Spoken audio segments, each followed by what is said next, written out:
Just amahoro y'Imana akomeze kubana namwe inshuti bakunzi ba Stamina TV. Uyu munsi rero tukaba tugiye kunyarukira mu bivugwa mu ngabo z'Uburusiya, dore ko zikomeje kutsa igitutu iza Ukraine, ndetse kuri ubu zafashe umujyi wa Crimea uri mu burasirazuba bw'igihugu cya Ukraine.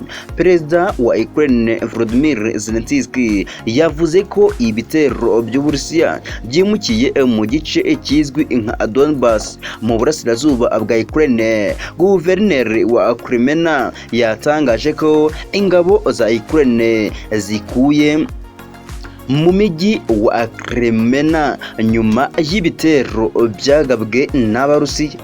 Crimea yari ituwe n'abaturage basaga ibihumbi 18 mbere y'uko Uburusiya abutangiza intambara muri Ukraine. Ni wo mujyi wa mbere byemejwe ko wafashwe n'ingabo za Vladimir Putin kuva azitangije ibitero mu gace ka Donbass. Guverineri wa Luhansk Serhiy Gaidai ku kabiri yavuze ko uyu mujyi uri mu maboko y'Abarusi. Ati Crimea iri mu maboko y'Abarusiya, bamaze kwinjira mu mujyi, ingabo zacu zagombaga gusubira inyuma, zagiye mu birindiro bishya ndetse zikomeza guhangana n'ingabo z'Uburusiya.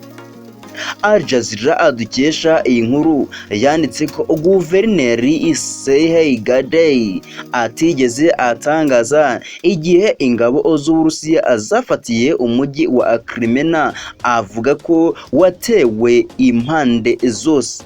Ati biragoye kubara abasivili bapfuye, imibare dufite igaragaza ko abagera kuri 200 aribo bapfuye.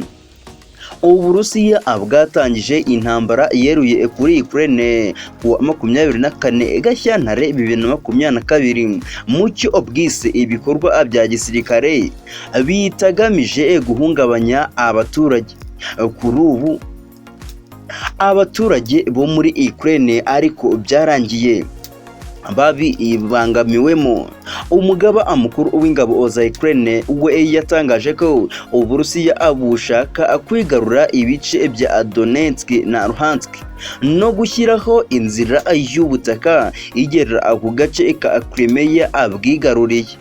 Igisirikare cyatangaje ko intego nyamukuru z'umwanzi ni ugusenya ibirindiro by'ingabo za Ukraine muri Luhansk na Donetsk no kugenzura byuzuye umujyi wa Mariupol.